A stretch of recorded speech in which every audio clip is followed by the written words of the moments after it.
সাল্লাল্লাহু আলাইহি ওয়াসাল্লাম বলেন, লা তাজুলু কদম ইবনি আদম হাত্তা ইউসআলা আন খামস। আল্লাহর নবী বলেছেন, যেদিন কিয়ামত হবে, হাসরের ময়দান হবে, আদমের বেটা বেটি মানে আমরা, মানুষ নর কিংবা নারী, আল্লাহ রাসূল বলেছেন এক কদম পা তোমার আগে হাঁটবে না রে, এক কদম পিছে হটবে না, ডান দিকে যেতে পারবে না, বাম দিকে তুমি যেতে পারবে না। আজকে জালসাতে বসে আছেন, ইচ্ছা করলে যতক্ষণ থাকলেন, ইচ্ছা হলে আপনি উঠে চলে যেতে পারবেন, কেউ আপনাকে বাধা দিবে না। আপনি বরযাত্রী চলে গেছেন, ইচ্ছা হতে গেলে আপনি 1 ঘন্টা থাকেন, না হলে চলে যান। আজকে আপনি কোনো মজলিসে চলে যাবেন, 8 ঘন্টা 5 মিনিট থাকলেন, ইচ্ছা হলে বাড়ি চলে যান, কেউ রুকবে না। কিন্তু বন্ধুরে, যেদিন কিয়ামত হবে, হাসরের ময়দান হবে, আল্লাহ রাব্বুল আমিন বিচারের কাঠগড়া তৈরি করবেন। আল্লাহ রাব্বুল আমিন গুনাহগার পাপীদের বন্ধু, আল্লাহ রাব্বুল আমিন বিচারের কাঠগড়াকে কায়েম করে দিবেন।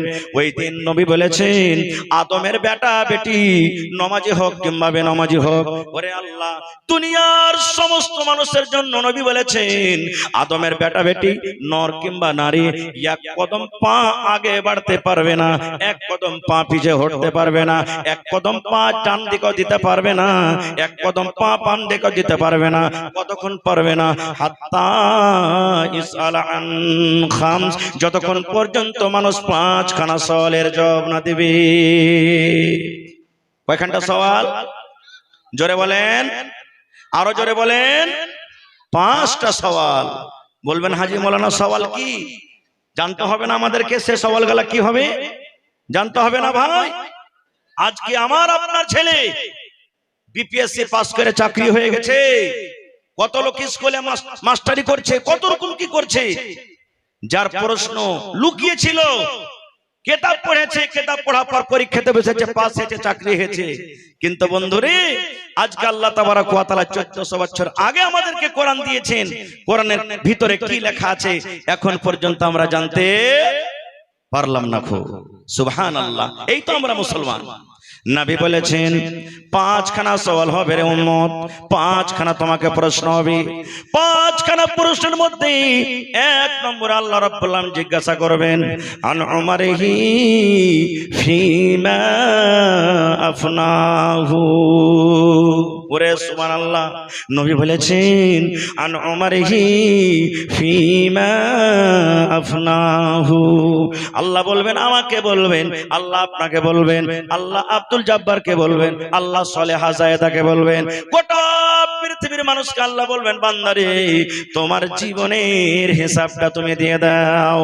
বান্দারে, তোমাকে আমি 80 বছর জীবন দিয়েছিলাম, তোমাকে আমি 100 বছর জীবন দিয়েছিলাম, তোমাকে আমি 90 বছর জীবন দিয়েছিলাম, তোমাকে আমি 50 বছর জীবন দিয়েছিলাম, তোমাকে আমি 40 বছর জীবন দিয়েছিলাম। রে বান্দা, তুমি এই গোটা জীবনের হিসাবটা তুমি আমাকে দিয়ে দাও।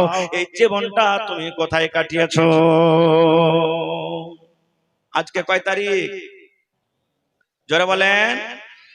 20 তারিখ। গোটা জীবনের দূরের কথা, আজকে হলো ইংরেজি মাস ফেব্রুয়ারি মাসের 20 তারিখ।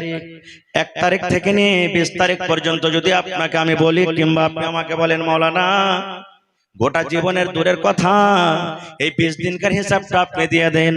20 দিনে কোন জায়গাতে গেলেন, কতটি খাইলেন, কতটি নামাজ ছাড়লেন, কতটি হালাল খাইলেন, কতটি হারাম খাইলেন, কতটি মানুষকে কষ্ট দিলেন, কতটি আল্লাহকে রাজি করার জন্য আমল করলেন, কতটি আল্লাহকে নারাজ করার জন্য আমল করলেন, এই কতটি নেকি করলেন, কতটি গুনাহ করলেন, মাওলানা 20 দিনকার হিসাবটা দিয়ে দিন।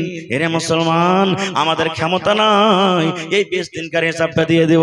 তাহলে একটু বাবা চিন্তা করেন তো, আল্লাহ রাব্বুল আমিন আমাকে আপনাকে 100 বছর, 80 বছর, 90 বছর, 50 বছর করে একটা বড় নিয়ামত জীবন দান করেছেন। এই জীবনের হিসাব কিন্তু আল্লাহ জিজ্ঞাসা করবেন। আল্লাহ বলবেন, বান্দারে তোমাকে আমি একটা খুব বড় নিয়ামত দান করেছিলাম রে বান্দা, এই তুমি জীবনের হিসাবটা তুমি আমাকে দিয়ে দাও। বলেন আমরা মুসলমান, একটু বুকে হাত দিয়ে অন্তর থেকে বলেন, গোটা জীবনের হিসাব দিতে পারবো ভাই? জোরে বলেন, পারবো? পারবো না। তাহলে 5টার মধ্যে একটা ফেল হয়ে গেলাম। একটা ফেল, বাঁচলো কয়টা? 4খানা। 2 নম্বরে আল্লাহ রাব্বুল আলামিন বলেন, আন শাবাবিহি ফিমা আবলাহু। ওরে সুবহানাল্লাহ। এবার আল্লাহ রাব্বুল আলামিন এই যৌবন কাল সম্পর্কে আল্লাহ জিজ্ঞাসা করবেন। মানুষের কোটা পয়সা একটা আলাদা কথা এবং যৌবন কালটা হলো একটা আলাদা কথা। আল্লাহর নবী বলেছেন, হে নওজওয়ান যুবক রে, তোমরা জওয়ানি কালে ইবাদত করো রে নওজওয়ান, তোমরা জওয়ানি কালে ইবাদত করো, কারণ বুড়াতে কালের ইবাদত, বয়সের কালের ইবাদত আল্লাহ রাব্বুল আলামিনের কাছে জওয়ানি কালের ইবাদতটা বেশি ভালো। আপনি বয়সকালে যেটা ইবাদত করবেন, বয়সকালে যত দান করবেন, বয়সকালে যেটা তাহাজ্জুদ পড়বেন, বয়সকালে যেটা আপনি নামাজ পড়বেন, বয়সকালে তেলাওয়াত করবেন, আর যদি জওয়ানি অবস্থাতে করে থাকেন, আল্লাহ রাব্বুল আলামিনের নিকটে বয়স্ক মানুষের থেকে যৌবন কালের ইবাদত আল্লাহর কাছে বেশি ভালো। কেন ভালো? আমি কেন ওর দিকে যাব না, সময় শেষ হয়ে যাবে। আল্লাহ রাসূল সাল্লাল্লাহু আলাইহি ওয়াসাল্লাম অন্য হাদিসে বলেছেন, যৌবন একটা এমন জিনিস, মানুষের জওয়ানি কাল একটা জিনিস। দয়ার নবী বলেছেন, উম্মতরে ইগতানিম ক্বাবলা খামসিন। আল্লাহ রাসূল বলেছেন, ইগতানিম খামসান ক্বাবলা খামসিন। পাঁচটা জিনিস হারিয়ে যাওয়ার আগে পাঁচটা জিনিসের মান রাখো। পাঁচটা জিনিস তোমার হাত থেকে চলে যেতে গেলে রে, হাত থেকে যাওয়ার আগে আগে পাঁচটা জিনিসের তোমরা মান দাও, ওই পাঁচটা জিনিসের সম্মান দাও, পাঁচটা জিনিসের তোমরা ফায়দা উঠিয়ে নাও। কারণ একবার যখন তোমার হাত থেকে চলে যাবে, ওই পাঁচটা জিনিস তুমি আর ঘুরিয়ে পাবে না। তার মধ্যে একটা হবে কি? দয়ার রাসূল বলেছেন, তোমার যৌবন কাল হবে, তোমার জওয়ানি কাল হবে। এই জওয়ানি কাল একবার যদি তোমার চলে যায়, তুমি লাখ লগড়াইতে গেল জীবনে তুমি আর ঘুরিয়ে পাবে না। না পাবেন? যারা বলেন পাবেন। আল্লাহ রাসূলের জামানাতে একজন মহিলা রাসূলকে এসে বলছেন, নবী মজাক করতেন, আমাদের মতন মজাক নয়, বেহায়া মজাক নয়। সেই মহিলা বুড়ি মানুষ নবীকে প্রশ্ন করছেন, কি হুজুর, আমি নামাজ পড়ি, রোজা রাখি, দান সাদকা খায়রা যত পারি করি, আল্লাহ আমাকে জান্নাত দিবে না? প্রশ্ন দেখেন, ইয়া রাসূলুল্লাহ, আমি নামাজ রোজা সবকিছু করি, যতদূর আল্লাহ শক্তি দেয় তেলাওয়াত জিকির আজকার করি, দান করি, আল্লাহ কি আমাকে জান্নাত দিবে না? দয়ার রাসূল বললেন, হে আল্লাহর বান্দি রে, কোন বুড়া আর কোন বুড়ি আল্লাহর জান্নাতের ভিতরে যাবে না, আল্লাহর জান্নাতের ভিতরে যাবে না। কোন বুড়া কোন বুড়ি আল্লাহর জান্নাতের ভিতরে যাবে না। রাসূল বললেন, কোন বুড়া বুড়ি আল্লাহর জান্নাতে যাবে না।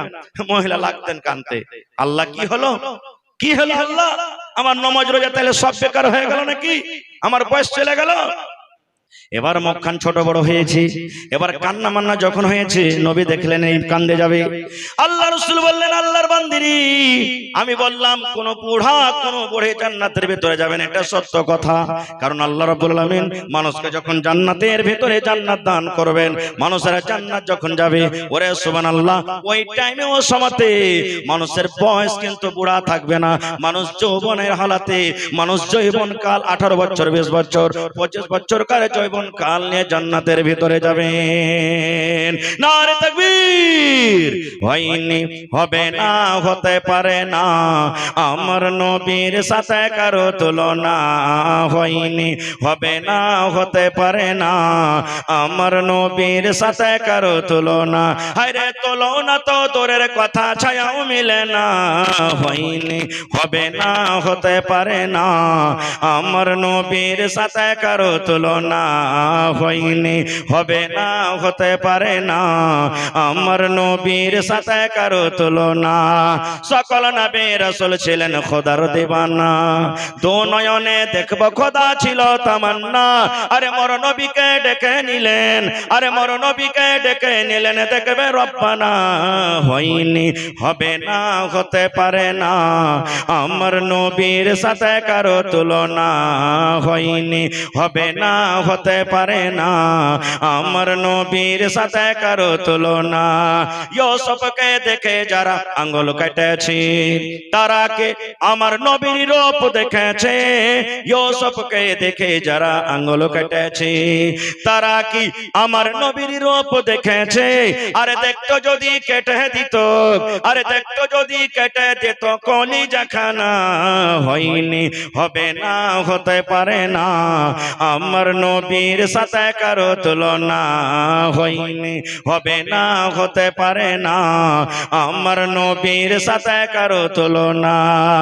যার শানে আল্লাহ তাআলা করলেন ঘোষণা, খোলকে আযীম আমার শাহে মদিনা, যার শানে আল্লাহ তাআলা করলেন ঘোষণা, খোলকে আযীম আমার শাহে মদিনা।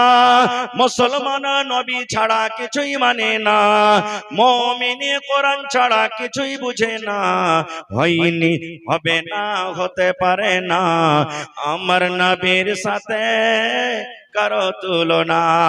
নারে তাকবীর, একটু জোর করে পড়েন ভাই আলহামদুলিল্লাহ। তারপর আমাদের শেষ নবী হযরত মুহাম্মদুর রাসূলুল্লাহ পড়েন সাল্লাল্লাহু আলাইহি ওয়াসাল্লামের পর অগণন দারুদ শরীফ শান্তির ধারা বর্ষিত হোক, আমিন। আল্লাহুম্মা সাল্লি আলাইহি আল্লাহুম্মা বারিক আলাইহি। ভাই আল্লাহর রাস্তায় একটু আপনারা বসবেন না? যারা খাড়ো হয়ে আছেন বসে যান ভাই, পিছে মানুষের অসুবিধা হয়েছে, বসে যান দাদু, আল্লাহর রাস্তায় বসে যান ভাই।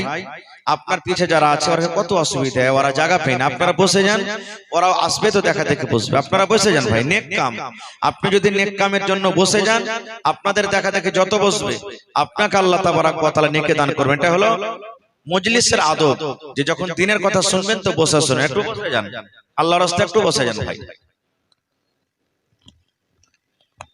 একবার দিন ছাড়েন, সময় এমনি কম ভাই মুসলমান, আমার সময় খুব কম।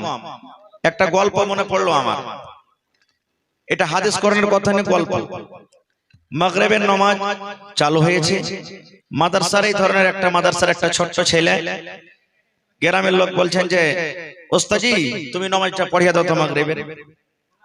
আল্লাহু আকবার বলে বুকে হাত বেঁধে ছেলেটা দেখা দেখে মুক্তাদি হাত বেঁধেছে। সূরা ফাতিহা পড়ার পর মানে বায়াত বাণী পড়লেন, তারপরে সূরা ফাতিহা পড়লেন। সূরা ফাতিহা পড়ার পর ছেলেটা কিন্তু খাড়া হয়ে আছে, কিছু পড়ে না, কিছুই পড়ে না, ছেলেটা খাড়া হয়ে আছে। মোটামুটি 2-4 মিনিট যখন হয়ে গেছে, তখন পিছন থেকে একটা মুক্তাদি আগা থেকে যায়, ওস্তাজি তুমি দোসরা সূরা লাগাইবে না, জোড়া লাগাইবে না, তুমি খাড়া আছো, কতক্ষণ থাকবে, নামাজটাকে শেষ করো। তখন ছেলেটা বলছে আজি ভাই কোন সূরা পড়বো আমি কিছু বুঝতে পারি না। বুঝে কেমন কথা, কইছে যে আমার এতটি সূরা মুখস্থি আছে যে কাকে খুশি করব আর কাকে দুঃখ দেব তা আমি বুঝতে পারি না। বলে কেমন কথা জি? বলছে যে যদি আমি সূরাতুন নাস পড়ি, যে সূরাতুল ফালাক কইছে কি দুশমনি করছে আমাকে পড়, সূরাতুল ফালাক যদি পড়তে যাচ্ছে তো সূরাতুল 3 বলছে আমাকে পড়, সূরাতুল 3 পড়ছি তো সূরাতুল ফিল বলছে আমাকে পড়, তো কোন সূরাটা পড়ব আর কাকে ছাড়বো বুঝতে পারি না। আজকে আমার সময় খুব শর্ট, 8 ঘন্টা, কি বলবো কি না বলবো কিছু বোঝা যায় না। তবে আমি আপনাদের সামনে কোরআনের 2 জায়গা থেকে 2খান আয়াত তেলাওয়াত করেছি নিয়ামত সম্পর্কে। নিয়ামত সম্পর্কে কিছু কথা বলবো। আল্লাহ তাবারাক ওয়া তাআলা কোরআনে বলছেন সুম্মা লাতুসআলুন্না ইয়াওমা ইযিন, তারপরে কি আছে কথা বলেন জি? আমি যতক্ষণ থাকবো মাঝে মাঝে কথা বলতে হবে আপনাদেরকে। এই আয়াতটা আমাদের মুখস্থি রয়েছে, নমাজে পড়ি, এমনি টাইমে পড়ি, যখন দরকার হয় পড়ি, লেকিন ওর জন্য পড়ি, রমজানে পড়ি, তারাবিতে পড়ি, বিভিন্ন জায়গাতে পড়ি, কিন্তু আয়াতটার তরজমা, আয়াতটার মতলব, আয়াতটার মানে কি আমরা সবাই জানি না, সবাই জানি না। যদি আমরা আয়াতটা বুঝে নি, যদি আয়াতটা আমরা বুঝি এবং তারপর যদি আমল করি, ভাই মুসলমান আপনার জীবন কামিয়াব হয়ে যাবে। পড়েন ইনশাআল্লাহ তাআলা, জোরে পড়েন ইনশাআল্লাহ। বলবেন মাওলানা এই আয়াতটাতে কি ভরা আছে যে জীবন কামিয়াব হয়ে যাবে? জি, আখিরাত সুধরে যাবে, দুনিয়া ধন্য হয়ে যাবে আপনার আমার জন্য। আল্লাহ তাবারাক ওয়া তাআলা বলছেন হে দুনিয়ার মানুষ, নিশ্চয়ই ইয়াকিনান অবশ্যই কিয়ামতের দিন প্রত্যেক নিয়ামত সম্পর্কে জিজ্ঞাসা করা হবে। কিয়ামতের দিন প্রত্যেক নিয়ামত সম্পর্কে আল্লাহ জিজ্ঞাসা করবেন, সওয়াল করবেন। এবার নিয়ামত কি আছে কত, আল্লাহ যে নিয়ামত সম্পর্কে আমাদেরকে জিজ্ঞাসা করবেন, আল্লাহর নিয়ামত কত আছে আল্লাহ তাআলা সেটাও করতে বলে দিয়েছেন কি ওয়া ইন তাউদ্দু নি'মাতাল্লাহি লা তুহসুহা। এক মিনিট थोड़ा आवाज बढ़ाइए। আল্লাহ রাব্বুল আলামিন বলেন হে দুনিয়ার মানুষ তোমরা শুনে নাও, আমি মানুষকে এত নিয়ামত দান করেছি, এত নিয়ামত দান করেছি, দুনিয়ার মানুষ রে, যদি তোমরা আমার নিয়ামত লিখতে শুরু করো, গণনা করতে শুরু করো, গুনতে গুনতে গুনতে গুনতে গুনতে গুনতে গুনতে গুনতে যদি গণনা করি চলে যাও, আল্লাহ বলেন বান্দারে আমি এত নিয়ামত দান করেছি রে বান্দা, এত নিয়ামত দিয়েছি, লা তুহসুহা, আমার নিয়ামত কিনে তোমরা শেষ করতে পারবে না। কে বলছেন এটা? আল্লাহ বলছেন আমার নিয়ামত লিখে তোমরা শেষ করতে পারবে না। যারা বৈজ্ঞানিক তারা বলছেন এই গোটা পৃথিবীটাকে 3 ভাগে ভাগ করা হয়েছে। কয় ভাগে ভাই? কথা বলেন, কয় ভাগে? 3 ভাগ। 3 ভাগের মধ্যে 2 ভাগে শুধু জল আছে, পানি, আর এক ভাগ হলো কি শুকনো, মানে শুখা আছে, তার ভিতরে ছোট ছোট বিলখাল নদী আছে। আপনারা জানেন যেখানে বুড়া বুজুর্গ যারা বসে আছেন, মোটামুটি 15 বছর 20 বছর আগে আপনারা যখন লেখাপড়া করেছিলেন, তখন এই বর্তমানে যে কলমে লিখছে, কলম ছিল? যারা বলেন কলম ছিল? আপনারা কি কলম করছেন? একটা কমচিকে, বাঁশকে, লকড়িকে, বাতিকে, পাটখড়িকে কাইটা কলম করতেন, একটু আগালখানটাকে ছচিলা করে। আর এই যে রং দোকানে কিনা পাওয়া যায়, বিয়া শাদীতে যেগুলা মাখামাখি করে, এই রংগুলাকে গুলা গুলা কালি করেছিলেন নাকি? আল্লাহ রাব্বুল আলামিন বলেন, হে দুনিয়ার মানুষ, আমি এত নিয়ামত দান করেছি।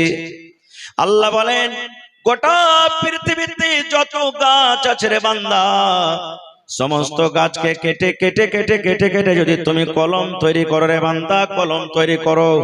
আর দুনিয়াতে যত পানি আছে, জল আছে, সমস্ত পানিকে যদি তুমি রং করো রে বান্দা, রং করো।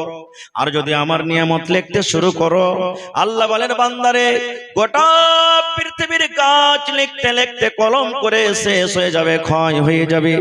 দুনিয়ার সমস্ত পানি, দুনিয়ার সমস্ত জল তোমার রং করে শেষ হতে হতে হতে হতে হয়ে যাবে। কিন্তু আল্লাহ বলেন বান্দারে আমি তোমাদেরকে এত নিয়ামত দান করেছি রে বান্দা, লা তুহসুহা, আমার নিয়ামত কিনে তোমরা শেষ করতে পারবে না। নারে তাকবীর! এত আমি নিয়ামত দান করেছি। এবার বলবেন হাজী মাওলানা কি কি নিয়ামত আল্লাহ দান